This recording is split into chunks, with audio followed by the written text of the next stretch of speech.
Hey buddy, watch this. Hello, Regis Kilbin is the name, and Hearthstone is the game, and these are the 5 best card combos in the new dual class arena. If you're not familiar with the new dual class arena, for Halloween, Blizzard essentially launched this event in which you get to pick 2 classes for your arena run. You pick a default hero, and you pick a hero power from a different class to complement that hero, and then in your draft you get to pick cards from each class. Both classes show up in your draft. So what this means is that interactions between cards that have never otherwise been possible are suddenly something that you can control and predict and play towards. So you can draft cards that synergize ridiculously well with one another and allow you to unlock all kinds of potential major, huge, gigantic, super awesome plays that were never otherwise possible. And those are exactly the kinds of plays I want to talk about in this list. Now keep in mind that I didn't focus on the legendary cards in particular for this list, simply because they're pretty hard to get consistently in Arena, and I wanted to focus on some of the card combinations that you're more likely to actually encounter in drafts, and you can even draft towards in a lot of cases. So all that said, let's go ahead and jump into this list, the 5 best card combos in the dual class arena. Starting off at the number 5 spot, this one begins with Doomhammer, the weapon for Shaman, which is a good weapon in its own right in Arena. 8 charges, being able to do up to 4 damage per turn is ridiculous. You can use it to clear a bunch of small minions. You can use it to do a ton of face damage. It's a great asset to have on your side. But when you combine Doomhammer with certain weapon buffs available to Rogue, things get crazy really quickly. First and foremost, consider the card Envenom Weapon. Now you have a Doomhammer that instantly kills every minion you attack with it, and you can attack up to 8 minions with your Doomhammer. So it's a 3-mana spell that now kills 8 minions. Now, granted, you'll take some face damage along the way, but it won't matter because you'll have such a dominating influence in controlling the board with your face that your minions will go untouched, and you will snowball to victory in no time at all. But it doesn't actually end with Envenom Weapon. Rogue also has a couple other weapon buffs or synergy cards that work really well with Doomhammer. Think about, for instance, Deadly Poison. Now you have a 4-attack Doomhammer, which can hit 8 times. That's 32 total damage off of a single weapon. So you can just kill your opponent over 4 turns, just attacking them for 8 damage.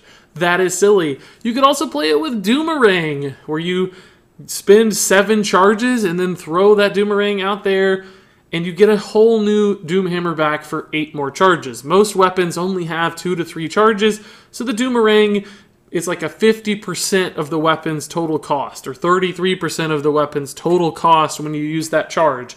With Doomhammer, you're only spending 1/8 of the weapon's raw value, and you're getting the entire weapon back. So it's like that Doomerang is almost completely free. It hardly impacts the weapon's usefulness at all. So clearly, if you can manage to draft Shaman, pick that Doomhammer, find a couple of these weapon buffs, it's going to be an incredibly powerful card combo that certainly carries you to victory. Moving on to the number 4 spot, I have to admit this one's a little bit of a cheat on my part, because it's not really a specific pair of cards, but it all starts with Hydrologist, the Paladin minion, which enables you to discover a secret. Now, Hydrologist is a good card in both Constructed and Arena, but its only real downside is that Paladin secrets just aren't that good on average. Yes, you can occasionally get some ridiculous results off of Redemption or some consistent value off of Getaway Kodo, but they're also fairly easy to play around, and they just aren't that impactful as 1-mana cards. But if you take Hydrologist and you put it into another class and you're able to discover secrets, for instance, from Mage, then instead of discovering a 1-mana card, you're essentially getting a 3-mana card for free, which triples the value. Now, that's not exactly a linear relationship, of course, but it really is making Hydrologist a much more impactful play in a couple ways.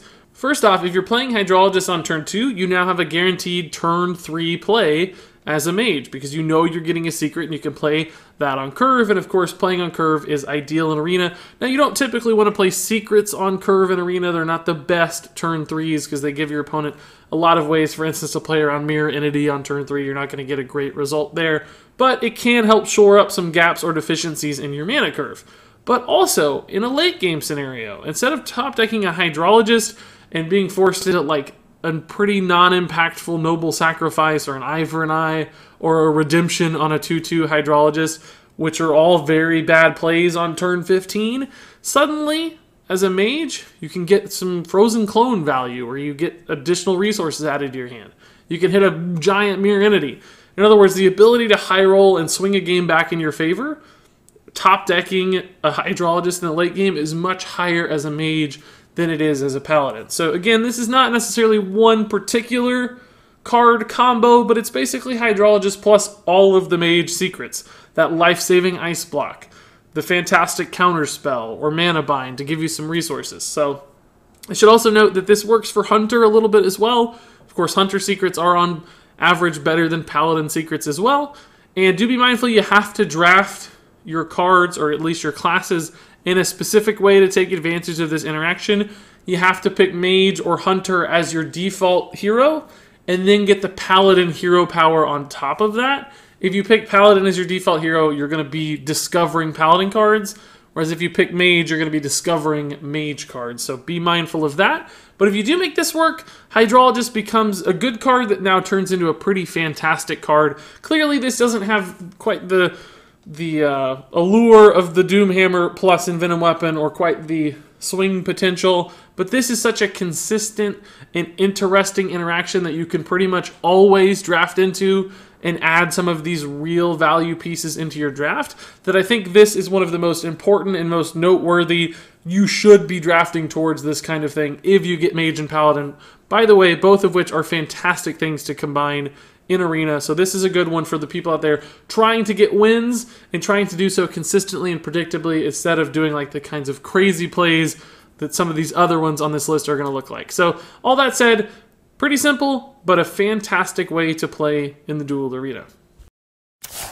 So let's move on to the number 3 spot, and frankly, this one's a little bit of a cheat again. And this time around, we're going to look at particular 2 cards, both of which are focused on reducing the cost of cards based on playing cards from other classes. As you might guess, that is Ethereal Peddler and Obsidian Shard, both of which are just unbelievably good when you can draft cards from a different class. Now, normally for either of these cards to be empowered in Arena, you have to do things like Hallucinate or Swashbuckler, and that's not particularly consistent. It can be hard to find those cards, it can be hard to play those at the right times, but when literally half of the class cards being offered to you now fulfill the requirements of Ethereal Peddler and Obsidian Shard, suddenly you can rely on those discounts much more consistently. These become incredibly powerful cards. Discounting a hand of 3 or 4 class cards via Ethereal Peddler can just allow you to dump a ton of value onto the board, and that tempo advantage and that board advantage in Arena is what wins you games. And of course, getting a free Obsidian Shard that much more quickly than you would otherwise be able to do, or just always making sure that it's a low cost 0 or 1 mana weapon, can be a huge swing in and of itself as well. So both of these, which are okay Arena cards anyway, become absolutely absurd in the confines, through the mechanics, through the interaction of the dual class Arena. Keep an eye out for both of these if you're playing Rogue in this format. So now let's move on to the number 2 card combo, and this one starts with Unleash the Hounds. Now, Unleash the Hounds is a pretty solid Arena card, can allow you to do some fun stuff, trade into minions, help swing a board in your favor, do a ton of just raw damage via 4 or 5 Hounds hitting the opponent's face. But there are certain interactions and combinations with Unleash the Hounds that make it stupid powerful. And the first of those, the main one of those that I want to discuss, is Shaman's Bloodlust. This can be ridiculous. So imagine, for instance, you've fallen super far behind in a game. Your opponent has played 5, 6, 7 minions onto the board.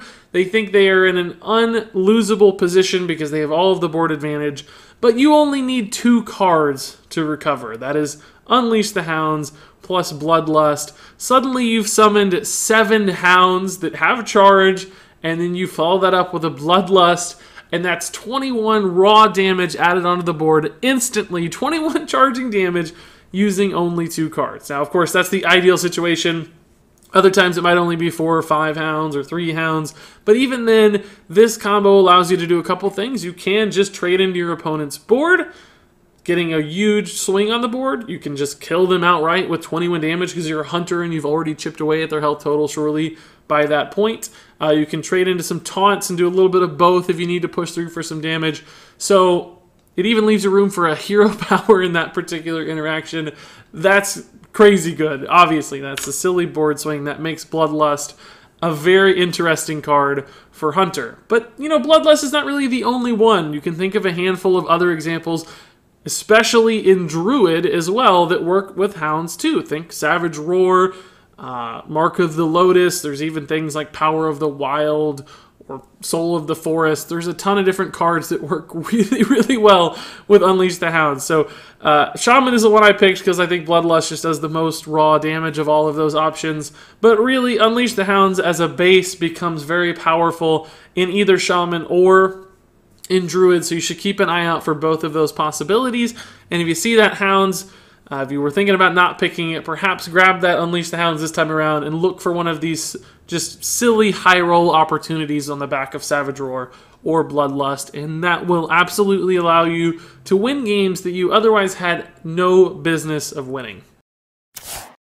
But as good as Unleash the Hounds plus Bloodlust is, it is nowhere close to the next card combo on my list. This is the #1 card combo available in the dual class arena, and it's all thanks to Bloodbloom. Now, this is a pretty innocuous card. You don't think about this one much. You especially don't see it a lot in Constructed. It's hard to utilize in Arena just because Warlock doesn't have that many defining spells that are really powerful to open a game with for only 2 mana. But if you open the floodgates to other classes and think about combinations with Bloodbloom, it becomes very crazy very fast. I mean, think about a card like Firelands Portal, for instance. Firelands Portal plus Bloodbloom is nuts. You can do 5 damage to your opponent's face, or maybe kill their 2/3 minion they've played on turn 2. You summon a 5-drop. That is an incredible opener for a cost of only 7 health, which won't matter because you'll snowball the board so significantly. There can't possibly be any spell that's better than Firelands Portal to start a game with. Or can there? Of course there is. It's Ultimate Infestation. The best spell in Hearthstone. Maybe the best card in Hearthstone. Think about this, guys. Bloodbloom into Ultimate Infestation on turn 2. What happens? Well, first off, you don't even take that much damage because Ultimate Infestation gives you 5 armor. So it's really at only a cost of 5 health. A little bit more than a Flame Imp, for instance. You get a 5/5 minion on the board. You deal 5 damage to either your opponent's face or the minion they play on turn 2, so it's a huge swing. And you draw 5 cards on turn 2, maybe even on turn 1 with the coin. So essentially your hand is full for the rest of the game, giving you all the decision-making power, all the ability to play perfectly on curve. You just don't lose games in that scenario. You probably don't even lose without the card draw just because you've snowballed the board so powerfully with a 5/5 so early. But when you consider all of those elements, there's very little cost to this play. The swing is huge. You have a giant minion, and you have a handful of cards. You just don't lose. It's an impossible to lose scenario when you Ultimate Infestation on turn 2. And that's exactly what this card combo allows you to do. This is busted. This is broken. I pray for your soul that it never happens to you. But I pray to God I can make it work and it happens to me. Now, I have to admit, this is not the most likely combination thanks to the rarity of these cards. But it's going to happen to somebody. I want it to be me because if you manage to draft into both of these, you're not going to lose too many games. Especially if you find them at the right times in the early game. Those are just instant wins. And if your deck is not complete garbage outside of those 2 cards, you're going to go to 12 wins most of the time unless you just throw it away somehow. So if you see either of these in your Druid plus Warlock draft, certainly keep an eye out for the other. That is a game-winning, game-ending, arena-triumphing kind of play that is absolutely the best card combo in the dual class arena. And there you have it, folks. Those are the 5 best card combos I could identify in the new dual class arena. There were a handful of others that I considered, things like Menagerie Warden plus Savannah Highmane, for instance. That seemed like a pretty big bundle of stats. But these are the 5 I thought made the most direct impact, or were the most relevant, or just the most absurd in the case of a handful of them. But I'm curious what you guys think. What card combos have you identified in the dual class arena? What ones have you started playing with? What have you had the most success with? Report all of that in the comments below. I'd love to hear your thoughts. But until then, thank you so much for watching, and until next time, game on.